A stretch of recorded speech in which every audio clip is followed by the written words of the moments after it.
If you're constantly visualizing, affirming, and doing the work, and it still feels like you're forcing life to cooperate, you might be making it more harder than it needs to be. I spent 4 months in isolation testing this, and here's what I found. Everything you've been told about manifestation is technically correct and also completely useless. There's two camps of people. The one side says, work obsessively and you'll get it. And the other says, just visualize, think positive, and it will come unexpectedly. Here's the paradox. If it's only work, then how do you explain that one connection that came into your life that changed your entire trajectory? And how do you explain that extremely well-timed opportunity? How resources show up exactly when you need them? Is that really luck? Or can it be engineered? And on the flip side, if it's all mindset, then why does anyone need to work? Why not just sit on your couch and visualize? What I found explains why some people get these absurdly well-timed opportunities while others grind twice as hard and stay stuck. It's crucial you understand this with certainty, because the moment you doubt, you weaken your signal. You might be getting some results right now, but I guarantee that you're probably only operating at 30% of your power. You have no idea what you're missing. In this video, I'll take you through one of the frameworks that I teach to my entrepreneur clients and also to my students. And if you stick around until the end, I'll show you if you're operating at your full capacity right now or only at 30% just by looking at your last 7 days. I've been studying psychology and the esoteric for almost 6 years obsessively, every single day. Not just for the sake of it, but because I use it to my advantage in business, in social media, in my personal life, and spiritual growth. From July to November 2025, I did something extreme. I moved to a different country and I completely isolated myself for 4 months straight. That means I didn't see anyone, I didn't go out, I had minimal external contact points. And I did this on purpose, to be in tune with myself and to figure out what is exactly behind this reality creation to enhance my own spiritual growth. Nowadays, information is not the issue, but noise is. There's too much coming from different individuals, different angles. It just throws you off when you don't have your inner center and you don't know exactly what is true. Most people are just recycling what they have heard from someone else, but there is very little clarity and signal in between that. That is exactly what I wanted to eliminate. So I committed to this 4-month period and I treated everything as an hypothesis. I rebuilt my understanding from the ground up. And today I'm sharing with you something I found, not because I need to, but because I know what it's like to be overwhelmed or confused by these conflicting information from different sides. Okay, so we'll get to the answer throughout the video, and I'll also at the end give you the one key that's immediately gonna accelerate your power in reality creation once you apply it. But first we're gonna look at the sequence and how this really happens so we have a grounded understanding. So the first thing that you're gonna focus on is your state. Specifically your state of being. What that is the accumulation of your thoughts, emotions, and attention at any given point of time. These are the 3 things that you need to get straight, because that means you have your subconscious mind and your conscious mind in alignment, as well as your mind and your heart, right? The Heart Math Institute has proven time and time over again that the heart has an electromagnetic field that is much stronger than the mind alone. But the mind is where everything originates and what gives the instructions to the feeling, right? So that is a mechanism that you need to master. First, your state of being. So once you get into the right state of being, you align yourself with your desired outcome. And once you do that, what happens is you receive subconscious activations. Those are simply micro urges that you get that will move you into a specific new direction, because once again, your state also includes emotion, and what emotion is nothing else than energy in motion. So what you're trying to do is you're moving emotion. So that does not mean that it necessarily only needs to be positive emotion. That's the first misconception. You can be angry. So when you get really angry, you have a lot of energy to move, and you can use that, right? We don't only need to be love and light. We have a human experience, and you can use any emotion to your advantage. But for your specific state of being, there is a formula that you will want to learn. Anger is one of the first emotions that can make people move. Like, that is the only thing you're trying to do. You're trying to get out of the state that you're in now. So just for sake of completion, I'll also note this down for you. So as you get these subconscious activations, what will happen is that you receive new inclinations to take specific actions. This might look different from person to person, right? But it can look like, for example, having this urge to reach out to someone. And this exact connection gets you to the next opportunity that gets you to a step closer to your desired reality. Or it might look like you suddenly feeling inspired to write down an idea. And when you take action on this idea, it leads to your new business or your growth or whatever you're working on and what your desired state is. You will also start noticing opportunities, patterns, and ideas that you had previously filtered out before. That is what it will look like. And this is what people mean when they say, don't focus on the how, because the how will come. How does it come? People say magically. Well, no, not magically, it's your subconscious mind, right? Because the mind is not a physical thing. When you slice open your head, you will not find your mind in it. You will find the physical manifestation of it, which is the brain, but it all starts mentally. In the mental plane, we're all connected. So yes, you have your individual mental field, but also we're all connected. So obviously, as this field is one and you're changing the energy you're putting out, you're aligning yourself with a new state. It's the same as, for example, when you're thinking about someone and they're reaching out to you. How does that happen? Well, we're all connected mentally, so that's how that happens. It's not that magical once you understand how it works. These things, these subconscious activations, they lead you to make decisions differently, and you will almost feel in awe, like, wow, like I'm doing things so differently, or wow, like me doing this leads like to the butterfly effect. You know, when you look back and you think, if I wouldn't have taken this small action, then all this wouldn't have happened. That's exactly that, because a little thing, a little micro decision can change a lot. So what you do then, as you have these new ideas, as you have this new inspiration and these subconscious activations, is what most people miss. You take action on them. Yes, it will give you the doors, but you have to walk through these doors. It's not going to come out of nothing. It's literally handing you a map like, do this. If you don't do it, nothing will happen, because if you miss one of these steps in the sequence, you're done. You need to follow all of them. As you feel the state, you must act from it. And once you act from it, these micro decisions and this new behavior upgrades your identity. And you do this until you reverse engineered the process which you designed the state of being for. So it's nothing else than reverse engineering from the outcome already. What you will get is external feedback. This is what Carl Jung calls synchronicity. You know, those random coincidences that are not so coincidental at all?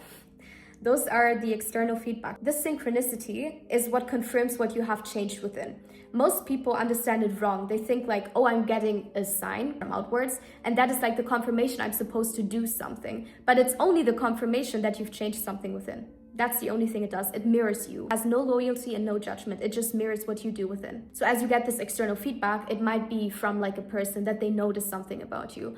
Or what happened to me a lot, like when I start optimizing my state for abundance, is I get too much food. Like I will order food home and they will give me like twice or 3 times what I ordered because I didn't specify abundance, and it just comes in any form of abundance, right? That's the first thing that happens to me. Or it will give me opportunities to prove to myself and my identity that I am in fact abundant, right? So by giving to someone else, for example, giving me opportunities for that. Or I will receive random people that send me like a link to a YouTube video or to a book that I need to read in that specific time that holds like a key piece of information that I need. So that's the external feedback. For me, because I do this so much, it happens within seconds to minutes, so I get really fast feedback. I think for most people when they get into it, it takes about a few days until they get this external feedback. But they do get it, and then it's like, it lightens up in their head and they're like, wow, this really works. It does. So then once you get this external feedback, what happens then, because you see outward progress and you see, hey, this is doing something, what happens then is your identity stabilizes. This is the authority. This is like what gives you this top-down change. Because identity is a social progress. You have different forms of identities in different social contexts, but it will stabilize because you will get this confirmation from outside. As much as we say like, okay, external validation and stuff doesn't matter. No, it does not for your self-esteem, but it does matter to stabilize your identity, because identity is something that signals something to someone else and to yourself. That's why it's so strong, because it doesn't only come from your individual will, it comes from something that is collective. So that is the most powerful way to get top-down change, by working with your identity. That is why so many people teach self-concept. So as you can see, this is really not that woo-woo. I always say you're only in awe of something and you're only fascinated when you don't understand it. When you look up to the stars, they're beautiful, they're mysterious, and you don't understand it, so you're in awe. But once you understand everything, it's like, it's still beautiful, but it's there, and you understand it, and it's reliable. Once you've made it work 100 times, you expect it, and you become inevitable. And you don't need to tell people because you're so comfortable with this process. And you know, even when other people tell you it's luck, you engineer your own luck. You might just not be aware of it. And I wish more people would understand the power that they have and refuse to outsource their authority. The beliefs that you have, when you think it's not in your control, it really isn't, right? Like, yes, this is a feedback process. And yes, of course, you're engaging with other people, but they're also a part of you. And this is something where most minds start to break intellectually, but everyone is you pushed out. That's why when you hurt someone, you suddenly feel hurt as well. You feel guilty. You just hurt yourself. And when you help someone, you feel better yourself because you just helped a part of yourself. It's really in plain sight, right? So obviously you're engaging with other people, but it's all one consciousness. And once you change your own, you also change it from the collective and you change how it responds to you. So what happens to most people when they're not an active participant in this process and they're not aware and they're not consciously walking through life is that they default to whatever current is strongest around them. So they get swept along without realizing it. And they will blame external circumstances and external events and people for whatever state they're in. And this doesn't even have to do only with accountability. It's just that literally your psyche will manifest situations into your life because it mirrors what is within you and what you need to realize, what you need to become conscious of. So you can literally change what you unconsciously attract by following the sequence and by removing your limiting beliefs, because otherwise this is going to be difficult because you need to dissolve something first in order to implement something. That's the most basic alchemical rule. Dissolve before you build. Most people try to build on top of something that is already completely malfunctioning. That's not how it works. So when you're aligned and the signal is produced and engineered by you, so you're certain about this, what happens then is that you don't get swept along by the others, but you start influencing this field yourself. Hence why you start attracting these things and your interactions become better and lead you to your desired outcome. You influence the field instead of being only influenced by it. Now I will give you the one key to manifest your hyper-specific desires that is the most overlooked, and you're gonna laugh at me because it's so simple. The key is to have it now, in the present, not later. I can tell you the exact difference between what a good week is for you and what a bad week is for you. In your bad week, you're thinking about being, and in your good week, you're being. And here's what that actually means. Most people project their desires into the future. It's a future wish. So they constantly stay in this, I'm becoming.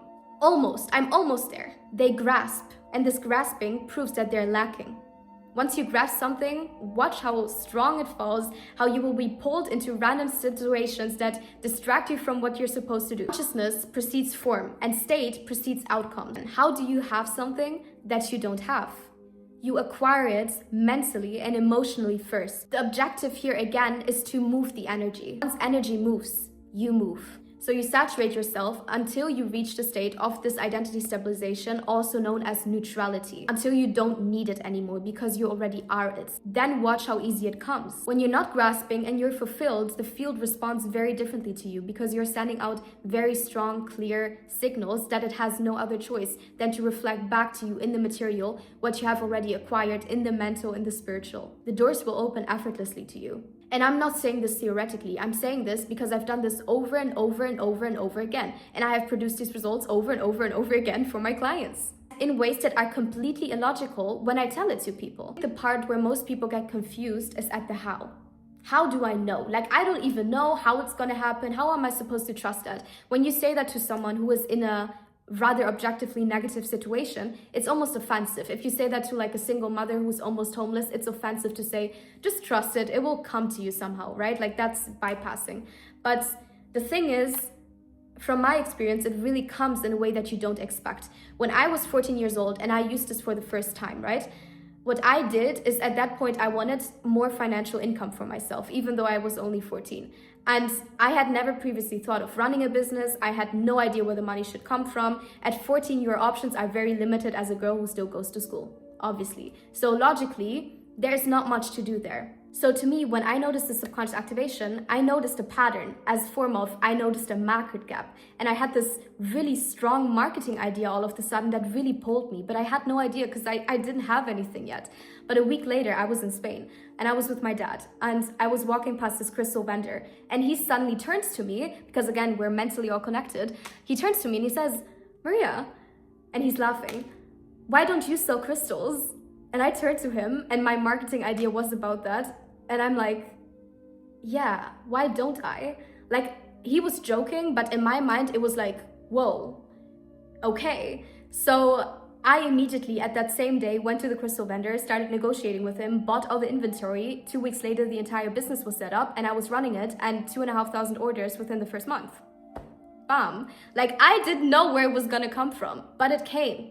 But yes, I had to take the action. Yes, I had to walk through that door. Yes, I had to learn in 2 weeks how to run a business, but it still somehow worked. When I look back at it, I was in such a flow state and I was so present that I just remember I knew exactly what to do. And it's exactly what I have now when I also get into the state. I just know what to do. I receive these instructions in my head through my subconscious and I automatically act them out. That is what it looks like when you align your subconscious and conscious mind and you clear all limiting beliefs.